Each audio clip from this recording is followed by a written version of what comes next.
prazer enorme, Pedro, estar com você. Que alegria. Prazer é Obrigada. meu. Obrigada por ter aceito o convite da gente, para a gente bater esse papo, né? A gente, às vezes, tem que pegar esse limão e fazer uma caipirinha, né? Já que a gente está vivendo toda essa loucura, pelo menos a gente está tendo oportunidade de ter encontros que seriam mais difíceis, né? Mais No, difíceis, com certeza. no presencial. Então, vamos lá, né? Eu vou apresentar mais uma vez o Pedro, gente. Vou falar um pouquinho do Pedro. Eu chamei ele logo Ai, porque eu meu fiquei com Deus. medo de não conseguir depois, tá? O Pedro é ator, bailarino, é pesquisador de dança e de teatro. Ele é professor, artista docente da rede pública. Baixa só um pouquinho a câmera, Pris. Tá? Aqui, beleza. Ele, a partir do trabalho, né, do município, ele criou uma companhia, Sonhos Bárbaros, e é integrante do grupo Roseira d'Água de Cultura Popular. E, enfim, ele está aqui com a gente. Pedro, eu tenho umas perguntas norteadoras, mas que você vai e vai à vontade, tá? Tá bem, tá bem. E assim, na verdade, não é uma pergunta só minha, são questões assim que eu joguei para o grupo, né? Então, um ou outro, o que você gostaria de perguntar? Então, a gente vai fazer um mix, mas você vai ficar bem à vontade para ir desenvolvendo também a pergunta. Então, uma questão, primeiramente, eu queria conhecer um pouco, né, a sua trajetória. Uma questão que sempre fica muito, muito presente, né, para quem é artista docente, né, que é arte educador, é que a gente está vivendo um momento de muito ataque, né, à educação, e a gente ouviu recentemente que ser professor é a última opção, né, que é de quem não conseguiu fazer nada. E esse professor no meio do artista, ele existia esse desejo, ele foi uma consequência? Como é que foi essa trajetória sua? Tá. Boa noite, Pri. Boa noite a todo mundo que está aí. Já vi que tem umas carinhas conhecidas. A gente vai esquentando os tambores, né? Primeiro eu queria dizer que é muito gostoso quando a gente consegue participar desses encontros que na vida real, né, naquele real que era presencial, seria muito difícil. A gente está em tantos lugares ao mesmo tempo e com pessoas tão diferentes de todos os lugares do Brasil, do mundo. Então acho que se há alguma coisa que a gente pode dizer que é minimamente positiva desse período de afastamento, é que ele também nos aproximou de outras formas, de outras pessoas. E que isso tem feito mudanças muito drásticas, né, na minha vida pedagógica, na minha vida artística. O Grupo Roseira d'Água está se encontrando virtualmente para fazer grupo de estudo, para desenvolver nossos temas, né, nossas músicas, enfim, e que isso é muito bom também. A minha trajetória ela é muito estranha, muito estranha. Primeiro que eu sou filho de duas mães, né, e isso já foi um marco na minha formação enquanto cidadão. E fui uma criança que viveu em Paquetá. Não sei se todo mundo conhece a ilha de Paquetá, mas Paquetá é uma ilha com quase 7,5 km de orla e fica a 18 quilômetros do centro da cidade. Então eu vivia isolado na ilha de Paquetá. Na época que fui morar lá, a gente tinha cerca de 7 mil habitantes. Hoje isso já mais que dobrou, provavelmente, porque a população cresceu muito. Então viver em Paquetá era viver numa ilha e pensar dentro da ilha era exatamente isso, pensar dentro da ilha. Em algum momento eu decidi que eu queria ir para fora da ilha. Me senti um pouco na caverna de Platão, eu queria sair da caverna, eu queria ir para outro lugar. E esse outro lugar era o mundo inteiro. Então isso foi muito diferente para mim. Eu nunca pensei em ser professor, de fato. As referências que eu tinha de professores, que eram muito bons professores, mudaram a minha trajetória. Eu não me achava capaz de fazer o que os meus bons professores faziam. Não me achava capaz de pegar um tema e discorrer sobre ele livremente sem ter decorado um texto para falar daquilo, né, de falar de forma espontânea. Eu não me via fazendo isso, não achava que era capaz de fazer isso. Não achava que era capaz de contagiar as pessoas com a minha fala, com a minha prática. Então, eu corri para outro lugar. Eu estudei no Pedro II, ali no centro da cidade, depois que eu saí da ilha. E no Pedro II eu tive um contato muito grande com os esportes. Eu era atleta, sempre fui atleta. E a dança entra na minha vida pelo esporte. Eu fui fazer balé clássico primeiro, porque eu era especialista de salto em distância, não sei se você tem essa referência, mas eu era especialista de salto em distância. E o salto em distância ele é super coreografado, é mesmo coreografado. Ele parece um grande GT em algum momento. Assim, se a gente for fazer o salto triplo especificamente, as pernas têm que conseguir se distanciar bastante para poder pegar o impulso e ir pedalando no ar. Então isso para mim não tinha essa referência, mas uma professora de dança que me viu fazer isso, na época quando eu ainda namorava meninas, a mãe, a avó de uma namorada minha, me viu saltando e achou aquilo incrível. E me convidou para fazer umas aulas de dança e tecnicamente isso poderia melhorar o meu salto, inclusive, no atletismo. Só que aí a dança me ganhou. E quando eu era pequeno, eu falava para minha mãe que eu ia ser bailarino do Fantástico. Quando começava aquela abertura do Fantástico, que tinha aquelas mulheres que saíam de dentro da água. Enfim, essa geração dos nossos alunos não sabem o que é isso, provavelmente. Mas a gente sabe o que é. E eu corria para a televisão aos domingos para poder agarrar a televisão e dizer que ia ser bailarino do Fantástico. Mas aí a minha vida acadêmica foi para outros lugares. Eu comecei no curso de engenharia química, na UERJ. Isso não era a coisa mais normal do mundo para mim, mas era isso que eu gostava de fazer. Eu gostava muito de química, mas eu era frustrado com a quantidade de matematiquês que tinha nessa carreira, e então eu fiquei muito triste. Mas fui levando, consegui levar até o 7º período, quase fui engenheiro.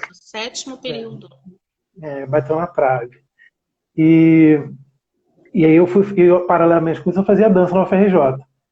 E eu tinha a impressão de que quando eu saía da UERJ, ia para a UFRJ de noite, correndo todos os riscos do mundo, estudar no fundão à noite, num curso que nem era reconhecido pelo MEC na época, aquilo era uma aventura para mim maravilhosa. Eu gostava muito, porque a dança abriu um mundo para mim, literalmente, que eu não conhecia de mim mesmo e dos outros, né?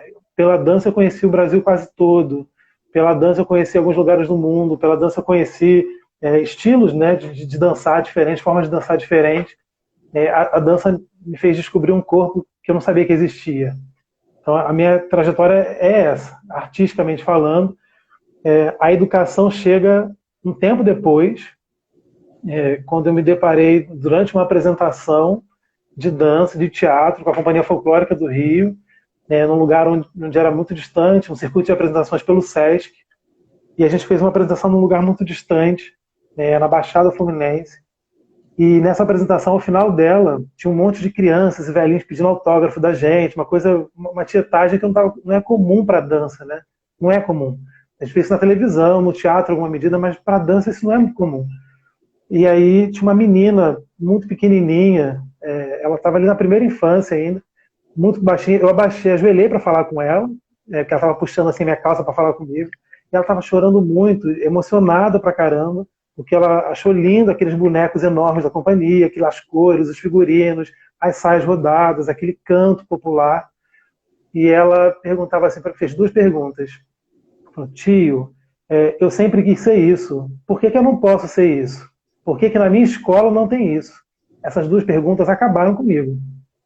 Porque eu me projetei naquela menina, porque eu também não tive isso na escola, mas eu tive a oportunidade de conhecer isso na academia, né, na graduação. E aí o mundo se abriu para mim, e o mundo para ela não estava aberto. E aí naquele momento eu decidi que eu tinha que ser professor, me arriscar. Eu não sabia se eu era capaz de fazer isso. Na verdade, eu sabia que eu não era capaz, pelas referências que eu tinha de ser professor.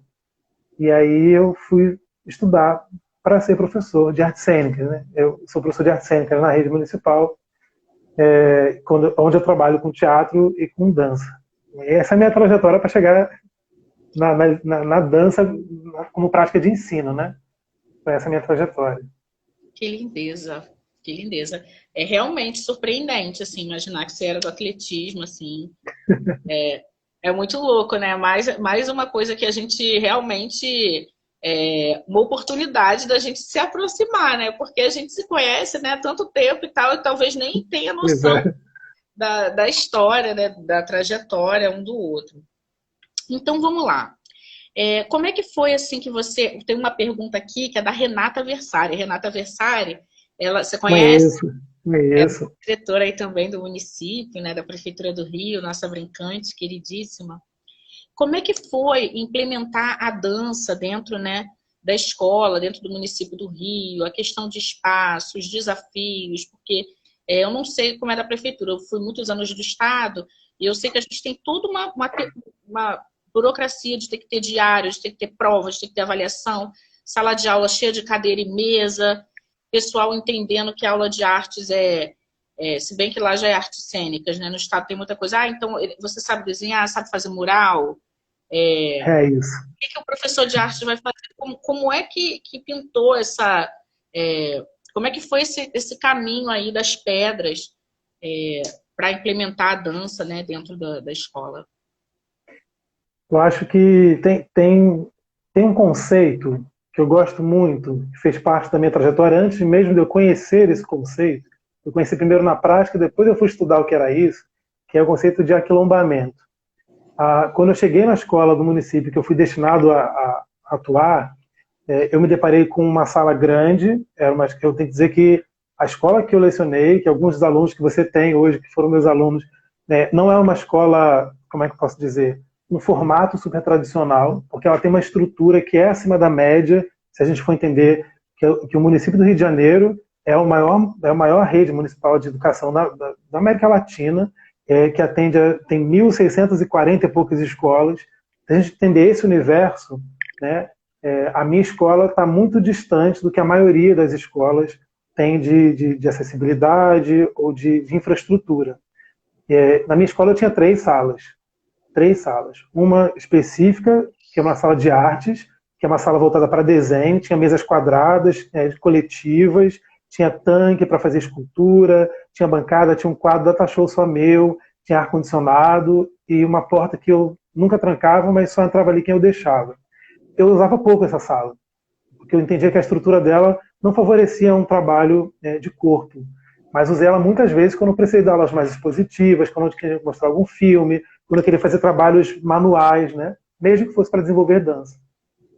E eu tinha uma sala que virou um grande armário de figurinos, de cenários, de objetos cênicos, muita coisa está lá até hoje, e uma sala que era de verdade a minha sala, meu quilombo encantado, como eu costumo chamar, que era um auditório oficial da escola, onde aconteciam reuniões de paz e tudo o resto, e tinha muitas cadeiras.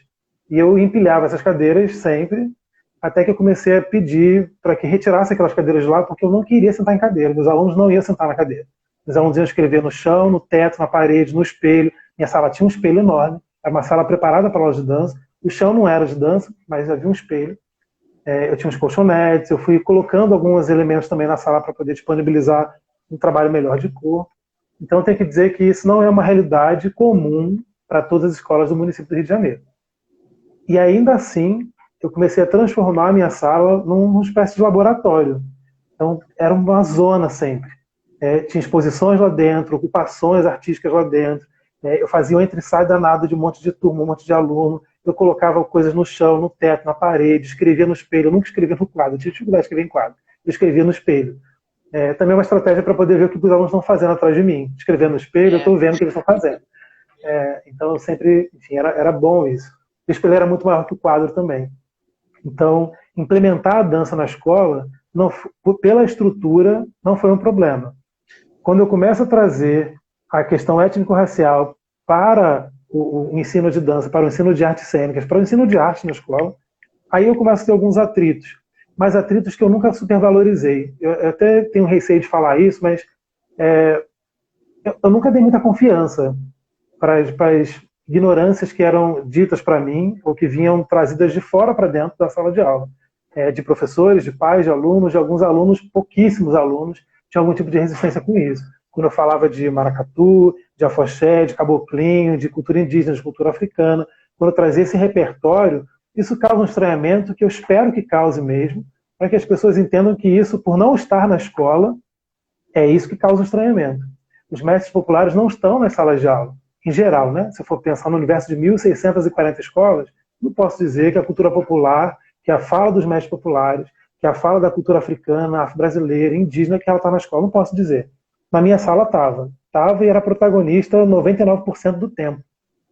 Porque eu sempre entendi que se há uma lei que nos obriga a falar sobre isso, e se os professores de todas as disciplinas são obrigados a fazer isso, e não fazem, então se na minha escola tinha 30 professores e ninguém faz, Então, se eu sozinho fizer 100% com esse tema, ainda vai estar pouco, né? Então, eu me sentia muito tranquilo para fazer isso, porque tem um respaldo legal para fazer isso, e procurei uma formação para fazer isso. Então, esse encantamento, acho que é o ponto de partida. Não tem como a gente dar aula de qualquer coisa que mexa com as identidades, com o repertório cultural das pessoas, um repertório cultural que elas nem sabem que possuem, sem que a gente espere algum movimento contrário a isso. É um estranhamento.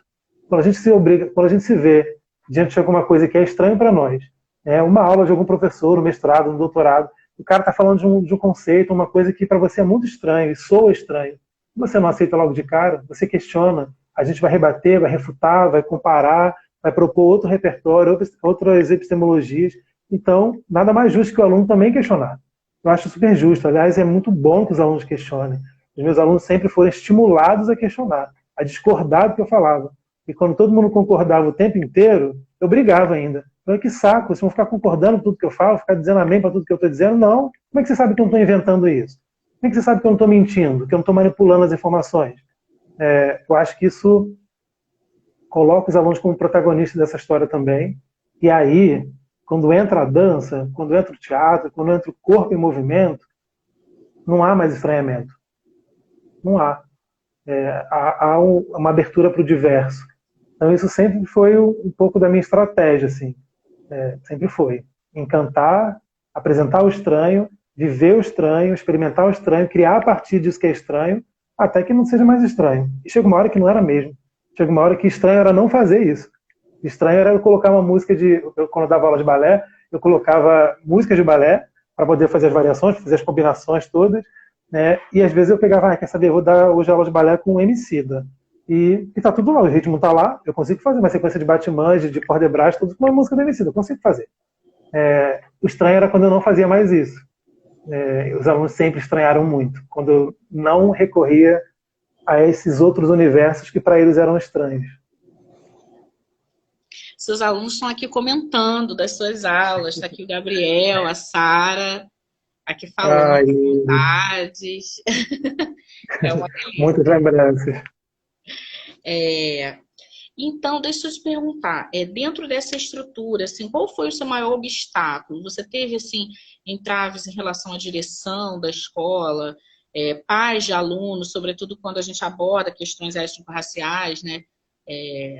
De toda a intolerância, alunos, digamos, você pegava uma turma inteira para trabalhar dança e teatro. Tinha alunos que não queriam, que resistiam, e falavam, não vou fazer, e aí, como é que eu avalio? Que entraves, assim, que você teve de... Entraves, eu tive poucos. Posso dizer que eu tive bem poucos entraves. Os alunos, era engraçado que, de verdade, eu sou um homem de casa de axé. Fui criado no terreiro de candomblé. Quando as pessoas me acusam de macumbeiro, isso nem me estranha, isso não me ofende. Isso é legitimar a minha prática ancestral religiosa. Só que eu entendo que o espaço da escola não é um espaço religioso para nenhuma religião. Entendo que se a gente fala com muita naturalidade sobre, por exemplo, há uma parte obrigatória no currículo de teatro especificamente, que eu devo falar sobre a arte sacra no período medieval, falar sobre o teatro medieval, surgimento dos palhaços, do circo no teatro medieval. Isso é obrigatório no currículo. Quando eu falo sobre arte na Idade Média, eu estou falando sobre arte sacra, religiosa, cristã. É isso que eu estou falando. Eu vou falar dos monumentos, das igrejas, das catedrais, das basílicas, vou falar sobre as colunas jônicas, coríntias, dóricas, vou falar sobre a antiguidade clássica, vou falar sobre como tudo isso orquestrou o surgimento de um império que é a igreja cristã, né? A doutrina cristã. Isso está como obrigatório no currículo. As datas comemorativas que são feriados no nosso calendário escolar são todas cristãs. E ninguém estranha isso, né? E o espaço escolar, que deve ser um espaço laico, eu entendo que falar de cultura cristã na arte medieval, no teatro medieval, na dança medieval, é falar de cultura medieval. É falar de uma cultura que é arraigada na Europa, que foi construída lá, concebida lá, propagada para o mundo inteiro como universal. Mas é feita lá. E é religiosa. E se não há um entrave para falar disso, não tem que haver entrave para falar de outras culturas. Não tem que haver. E quando há, eu entendo que está no lugar do estranhamento, porque isso não está mais em lugar nenhum. E se ninguém faz, e eu estou fazendo, eu estou errado. Só que existem leis que nos respaldam para fazer o trabalho como ele tem que ser feito. Eu sempre me valido dessa lei debaixo do braço. Quando precisei usar, usei. Quando precisei usar da minha arrogância acadêmica, usei também. Porque às vezes é importante esfregar o lápis na cara das pessoas para elas poderem baixar um pouquinho a bola.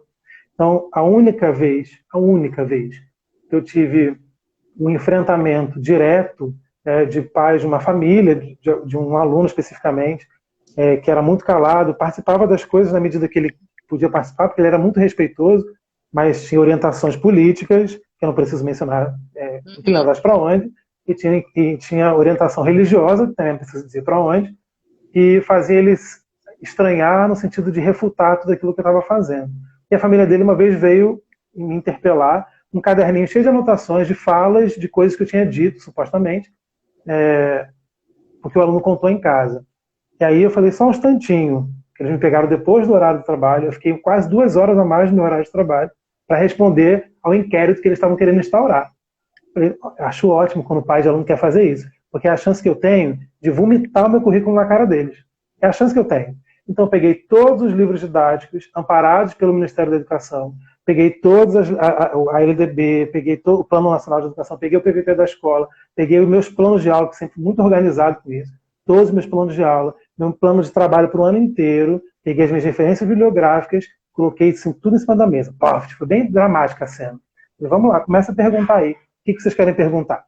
Aí, porque eu quero saber porque você falou isso. Eu falei, só um instante. Qual é a sua formação? Que eu estou estudando, era uma outra coisa que a pessoa estudava. Então quer dizer que você não entende nada de educação. Você não é educadora, você não entende nada de educação. Vocês não são pedagogos, vocês não são nem artistas. Entendi. Então eu vou ter que dar uma resposta para pessoas leigas, né? Quero dizer que a minha aula particular é muito mais cara, para eu ter que ensinar os pais, meus alunos, sobre o que eu tenho que ensinar. Então quero dizer que isso é mais caro. Mas então, só para poder constar que eu sou especialista e responsável pelo que eu estou fazendo, tenho formação para fazer isso, mestrado, doutorado está no caminho. Então vamos conversar agora, a partir de agora. Bom, tem essa lei, tem esse decreto, tem esse plano, tem esse plano, tem esse plano, tem essas diretrizes municipais, estaduais, federais, planetárias. Bom, o que vocês querem saber agora, então? A pessoa não tem que falar. Ela vai falar o quê? Ela vai ser contra tudo, as regras do Ministério da Educação? Então vai reclamar com o presidente. Vai reclamar com o ministro da Educação. Não comigo, que estou cumprindo a lei. Se eu não estivesse cumprindo a lei, então, mas isso foi um caso. Um caso. E mesmo assim, não guardei nenhum rancor do aluno, porque ele era um garoto ótimo. Ele era ótimo. A família, nem tanto, mas ele era ótimo. E as poucas resistências, eu sempre achei muito engraçado as resistências. Ai, tio, mas isso é macumba, isso é do mal. Olha, vamos falar sobre macumba? Tinha um livro na minha sala, escrito macumba no título. Vamos ler aqui esse livro. O que está dizendo aqui que é macumba? Macumba é isso. Então, tem livros da Conceição Evaristo, da Chimamanda, Maurício Sodré, Carolina Maria de Jesus, todo um repertório, um acervo preto gigante, indígena gigante da minha sala, disponível para quem quisesse estudar, para quem quisesse tirar dúvidas sobre qualquer coisa. E eu nunca fui distante dos meus alunos, sempre conversei sobre qualquer coisa. Então, em aula e fora de aula, né? Então, acho que é isso. Acho que eu sempre me mostrei muito sem armaduras. Muito assim, dando a cara para bater mesmo. E aí, acho que acaba que o trabalho ele fala por nós, né? Eu não estava fazendo nada escondido. E aí, quando a gente não faz escondido, minha porta não tinha cadeado. Eu estou escondendo o quê de quem? Quer entrar para ver o que eu estou fazendo? Vai lá. Meus planejamentos estavam todos em cima da minha bancada. Meu armário que não tinha chave também. Todo mundo pegava. Meus alunos cansaram de entrar na minha sala e pegar tudo que eles quiseram para poder fazer o que queriam.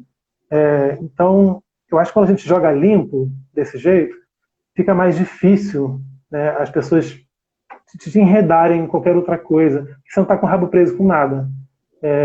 E eu só sei ser assim. Eu só sei ser transparente, porque não dá. Acho que é isso. Que incrível, Pedro. Nossa, sensacional. A Laís, ela tem uma curiosidade sobre se você teve alguma questão em relação a gênero. Olha que o Gabriel está dizendo que era a prova mais difícil da escola. Era a prova do Pedro de artes cênicas. Era uma das mais difíceis. Na verdade, não era mais difícil. Fala. E essa questão mesmo de identidade, né? Eu digo assim, pegando carona aí na questão da Laís, sobre a questão do gênero, né? De rapazes na dança e no teatro, e sobre o se ver como negros, né? Eu pergunto de um lugar de onde eu também trabalho com arte na escola e muitas vezes me deparo com essas questões, né? De mexer nessa identidade, de mexer não, né? De provocar essa reflexão. Enfim, identidades, né? De gênero, de raça. Sim. Eu tinha, misteriosamente, e não é um mistério exatamente, eu tenho uma orientação espiritual que me rege. Aí eu falando eu, Pedro, não professor, mas eu, Pedro, pessoa, né? Existência nesse mundo. Que sempre me orientou muito, a minha intuição sempre foi muito regida por algumas coisas que me cercam. Eu acredito nessas energias que me cercam. Desde que eu cheguei à minha escola, a quantidade de alunos e alunas negros, negras, que começaram a chegar na escola foi diferente. A quantidade de alunos e alunas candomblecistas, umbandistas, kardecistas, que chegaram à escola também aumentou bastante. E aumentou a autodeclaração também. Isso, eu não posso dizer que fui eu que fiz isso, mas parece que ter um professor preto, pobre, viado, macumbeiro, artista, dentro da escola, parece que isso causa um lugar de ok, aqui pode ser meu lugar também, já que tem esse cara aí nesse lugar. Aí nesse ponto eu vou me valer do conceito de representatividade, que eu tenho algumas restrições para usar esse conceito, mas que não resolve tudo, esse conceito não resolve tudo, mas importa em alguma medida. Então, os meus alunos que não eram heterossexuais, cisgênero, que não se viam nesse lugar, nesse enquadramento, eles sempre tiveram liberdade para ser tudo que eles queriam. Sempre. Professor, posso botar a saia? Claro, vou botar junto. E botava junto. Professor, eu quero botar aquela peruca, eu quero botar aquele... Vambora. É para fazer cena ou é para transar pela escola? É isso. Paciência. E sempre transitei por isso muito tranquilamente, com as minhas reservas. E aí não reservas de medo de falar, mas reservas porque eu não tinha escopo teórico, não tinha uma preparação acadêmica para abordar a questão do gênero sem ser leviano, sem ser raso, né? Então eu sempre ficava ressabiado na hora de trabalhar com essas questões, porque não fez parte da minha formação acadêmica, não fez. Então, assim como as questões indígenas, eu tenho uma experiência com a cultura indígena que é religiosa, e como eu não vou levar religiosidade para dentro da escola, então eu tenho um pouco de tato para poder falar, porque eu não vou tomar um lugar de fala que não é meu. Então, isso sempre existiu na minha escola, e era mal barato. Existiam alguns processos que eu percebia que eram muito opressores, mas a comunidade preta, LGBTQIA+, as mulheres empoderadas da minha escola, isso começou a virar alguns guetos, alguns grupos, alguns coletivos que se empoderavam e empoderavam os seus semelhantes, e o quartel-general dessa gente toda era na minha sala. Fato. Professor, você vai dar aula agora? Não. Posso fazer uma reunião ali com fulano? Claro, vai lá, pode entrar. A sala não tem cadeado, mas sempre me pediram autorização para entrar. Sempre pediram. Eu era o pai de santo da casa mesmo, era mesmo. E pediam autorização. E quando não pediam, eu passava o sarrafo. Porque não é assim. Porque não pode quebrar um encanto. Tinha um encanto naquela sala. Passada a porta da minha sala para dentro, tinha um encanto ali, que baixava a guarda de muita gente, baixava a crista de muita gente e sensibilizava os corações de todo mundo. Então, na nossa sala, a gente chorava muito, a gente ria muito, rolamos muito pelo chão, literalmente, muito pelo chão. E eu dou aula de blazer, eu dou aula de camisa social, de sapato, e eu rolo pelo chão do mesmo jeito. Eu sou o primeiro a me jogar no chão. Então, caminhando muito pelo espaço, usando muitos movimentos combinados, isolados, direção, eixo, plano, assim, tudo isso, lado inteiro na minha sala. Sem necessariamente nomear. Muitas vezes eu não nomeava, só deixava que isso acontecesse, manifestasse no corpo, e quando chegava o momento de nomear, eu nomeava e botava no caderno alguma coisa. O caderno não era muito minha prioridade, não. Mas era um caderno incrível. Os meus alunos que têm os meus cadernos eram experiências incríveis. E o Gabriel falou aí da prova, a Sara deve ter falado da prova também, é porque eu fui obrigado a fazer prova, né, no município. O processo de avaliação da minha escola, que era uma escola muito top, né? Se a gente pensar, hoje a minha escola está entre as 10 melhores escolas da rede municipal de educação inteira, com IDEB muito alto. Então ela tem um nível de cobrança que é assustador, né, por resultados. E nós somos cobrados. Então, não que eu cobrasse resultado dos meus alunos, mas eu queria que um livro da Conceição Evaristo, uma poesia da Carolina Maria de Jesus, uma fala do Abdias de Nascimento, não fosse apenas uma coisa para fazer rir ou chorar. Eu queria que fizesse parte do repertório cultural, do acervo bibliográfico, da formação dos meus alunos. Então, eu queria cobrar com o peso da importância que eu dava para aquilo e que eles aprenderam a dar também. Então, as minhas provas eram difíceis porque elas quebravam o protocolo das provas da escola. Não era uma prova que se decorava um monte de coisa e fazia. Se você estudasse para decorar coisa e fazer a prova, você não ia dar conta de fazer direito. Não ia. Teve uma prova minha, uma prova histórica, que ela teve uma questão só, era uma questão. Todo mundo fazia prova de múltipla escolha, teve gente que falou, não quero fazer múltipla escolha, não vou fazer. E botei uma prova de uma questão só. Uma questão que era muito ampla e exigia um debate filosófico, intelectual do 9º ano, que não era qualquer debate. E eu tinha oferecido um repertório, né, de autores, de Platão, a Conceição Evaristo, passando por Abdias, passando por, enfim, milhares de autores de arte, das artes, passando por Pena Bausch, passando por Helenita de Saer, passando por Laban, passando por, enfim, muitos autores. E a questão era uma só, era explicar o que era arte. E eles tinham liberdade para fazer o que quisessem com a prova, porque eu nunca defini o que era isso. Eu sempre dei aula para que eles experimentassem arte no corpo, na vida, o tempo inteiro. Mas nunca escrevi um parágrafo, arte é ... Nunca fiz isso. E aí no último ano, na última prova, eu fiz essa prova. O que é arte para você? Apareceram coisas extraordinárias na prova. Extraordinárias, que eu não tive coragem nem de dar nota.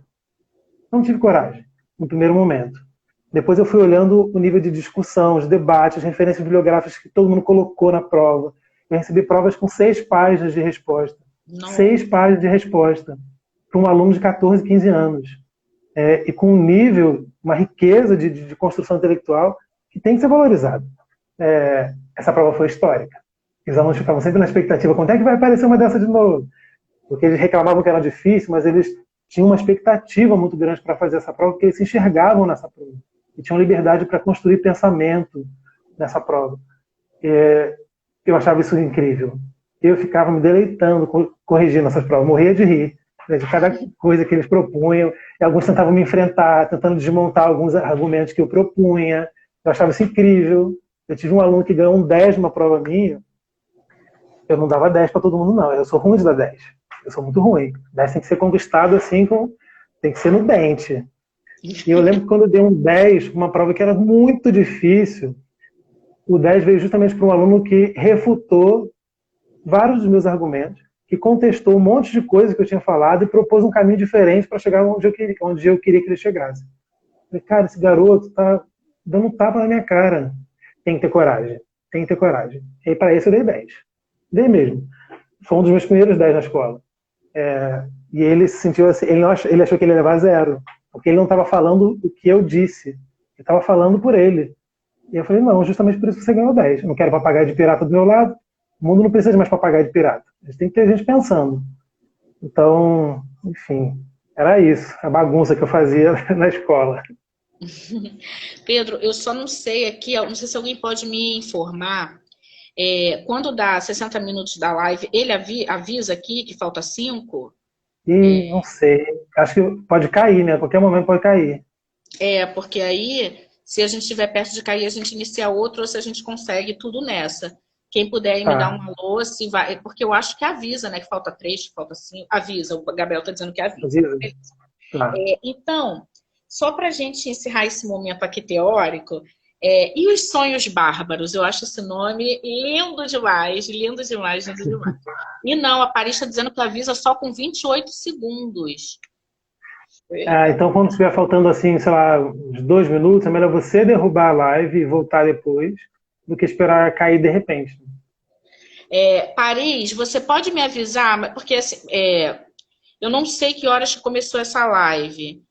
Porque eu recomecei ela, né? Quando for assim, em torno de 8 8h03. Alguém pode me avisar? Porque aí eu encerro para abrir outra, caso seja necessário. Eu ainda quero cantar, eu preparei um negócio que eu acho importante. E esses sonhos bárbaros, como é que surgiu, né? Porque esse trabalho artístico surgiu desse trabalho da escola. E assim, eu queria saber como é que é essa dinâmica, né? O aluno saiu da escola, ele saiu da companhia. Todo aluno que faz a sua aula, ele está na companhia, ele faz prova. Como é que é esse acesso? Quando eu cheguei na escola, foi um rebuliço. Primeiro porque eu tinha um cabelo gigante, um black gigante, que na quarentena, infelizmente, eu fiquei maluco e cortei, mas já está crescendo de novo. Eu lembro quando eu cheguei a caminhar pelos corredores da escola, com um anúncio, chegou professor novo. As alunas, principalmente, as meninas negras que tinham cabelo alisado, isso foi um choque muito grande de ordem, a minha presença, diante dessas meninas e dos meninos que só queriam saber de raspar a cabeça. Só a minha presença sem abrir a boca já era uma intimação para uma reflexão. Eu lembro que, assim, logo nos primeiros meses, foi uma chuva de aluno querendo se aproximar de mim para querer fazer tudo que eu queria fazer. Tudo que eu estava tentando fazer. E aí os cabelos começaram a crescer, os meninos começaram a deixar o cabelo crescer, e aí começou um rebuliço assim. E aí eu implementei um projeto que eu já trago comigo desde 2008. Tem uma professora aqui, eu acho que ela passou por aqui, a Jaqueline Barbosa, a nega, que começou comigo um projeto da Companhia Arte em Cena, em Macaé, no município onde a gente dava aula, e eu continuei com esse projeto em Cabo Frio e Arraial do Cabo, para onde eu fui dar aula depois de Macaé, e trouxe esse projeto comigo para o município do Rio de Janeiro. O projeto é super simples e nada simples. É um projeto de implementação de um núcleo de artes cênicas, que vai estudar especificamente dança e teatro, produção cultural, mas numa outra perspectiva, a perspectiva de formação artística, que o currículo não tem. Ensinar arte na escola não é tornar ninguém artista, mas o projeto de implementação do núcleo de artes é sim querer estimular os alunos a serem artistas. E o aluno se inscreve se ele quiser.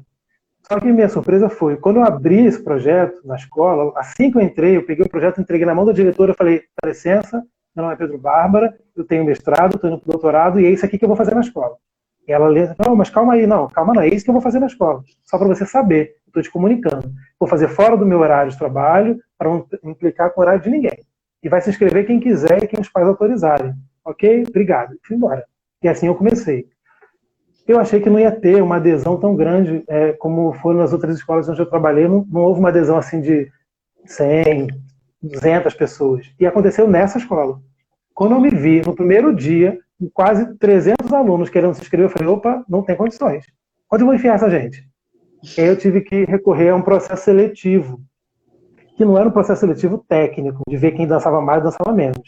Era um processo de olhar quem queria de fato estar ali, porque queria a dança, queria o teatro, queria a produção cultural, queria a música, ou quem estava ali porque queria o oba-oba, porque estava achando bonito meu cabelo. E era isso que eu via. Então eu botei um monte de gente gorda para dançar mesmo, porque tem que dançar e tem que se sentir bonita dançando, gente cabeluda, gente torta, gente que não dançava nada, mas queria muito aprender, eu botei. Isso era a Companhia Arte em Cena. Essa companhia ela começou em 2013, foi 14, 15, 16, 17, 18, com superproduções o ano inteiro. Muitas produções. Uma pena que não dá para te mostrar aqui, mas depois eu indico os lugares onde vocês podem encontrar. Chegando a produzir 2, 3 espetáculos por ano. E aí, um envolvimento muito grande dos alunos para fazer tudo acontecer. E ninguém acreditando que aquilo era possível.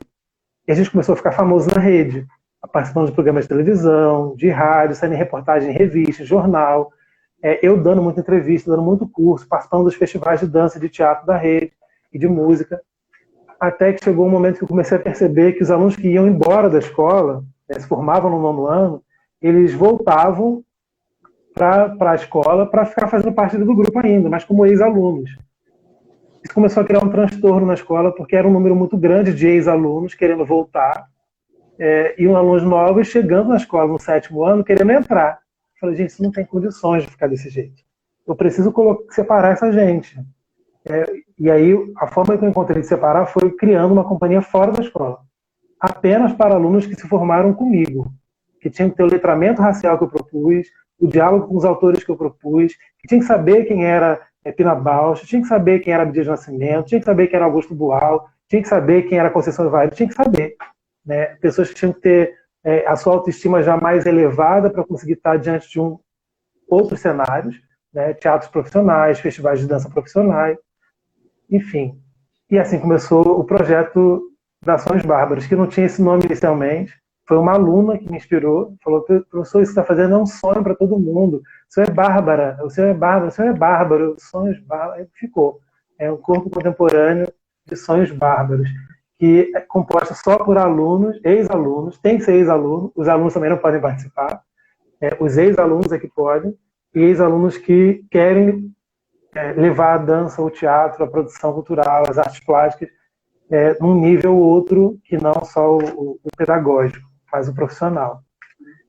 E assim a gente começa com algumas temporadas no centro coreográfico, algumas performances lá, a gente conseguiu uma residência coreográfica lá, ficamos artistas residentes com outros gringos lá, muito engraçado esse processo também, ensaiando e produzindo o nosso espetáculo, que não conseguiu ficar fechado plenamente, porque a pandemia estragou tudo, mas boa parte desenvolvida com criação deles. Gabriel Antônio é meu assistente de coreografia, Flávia também, Maiara, que foi minha aluna também da FATEC hoje, é a produtora do grupo, que assume tudo, já assinou um monte de documento por mim, vai em reunião no meu lugar, começou menor de idade, hoje é maior, enfim, e eles produzindo, cantando, escrevendo, Esther é roteirista, e lá eu não sou professor de ninguém.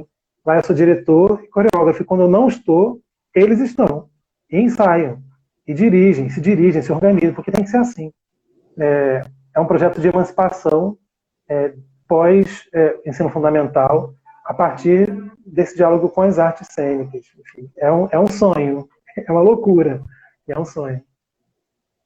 Pedro, que é incrível, assim. Eu trabalho, né, no técnico em dança da FATEC, e vem para mim alguns alunos do Pedro, né? E os alunos são incríveis, assim, é uma delícia, né? Eu me sinto muito próxima de você quando eu estou em contato com os alunos. Eu falo, gente, que coisa, né? E é um sonho mesmo, né? Lá na ETEAB, né? Eu também vim né? A minha formação também passa pela arte educação, pela dança educação, né? E tudo que a companhia de atores bailarinos também é um sonho, né, para aquela galera. E eu olho aqueles rostinhos, eu falo assim, gente, que coisa, né? É o Brasil que deu certo. O Brasil que deu certo. É isso que a gente quer, é isso que a gente precisa, demais, demais, demais. Bem, Pedro, a gente aqui explorou bastante a questão aqui da escola, né? Gabriel tá aqui, que é uma coisa de lindo. Eu falei assim, gente, como, né? Como pode? A gente falou bastante essa questão da escola e tal, mas Pedro é um brincante, né? Que também integrou a Companhia Folclórica do FRJ, né? Por um tempo e tal. E é importante a gente não perder essa coisa da brincadeira, né? Essa coisa da festa, a festa que nos move, né? Quando tá bom, quando tá ruim, a gente faz para ficar bom, porque a festa é a nossa resposta, né? É isso. Então vamos fazer um pouquinho dessa festa. Queria pedir pro Pedro cantar um pouquinho pra gente, mas eu vou fazer o seguinte, eu vou encerrar essa live para não ter isso, melhor. Porque, gente, a gente grava essa live, ela fica no IGTV e depois a gente sobe para o nosso canal do YouTube. Então, gente, quem não se inscreveu, fazendo a blogueira, né, gente? Mas é muito legal que a gente tem inscritos no canal do YouTube para a gente poder, de repente, transmitir coisas ao vivo, aulas. Então, às vezes, a gente precisa de 1000 inscritos para conseguir várias coisas no YouTube. A gente já está com 600 e quase 700, então falta pouco, né? Então, essa live também vai para o YouTube. Então, por isso eu vou encerrar antes para não correr o risco da gente perder. E a gente já volta, tá? Até mais. Voltem. Beijo. Beijo.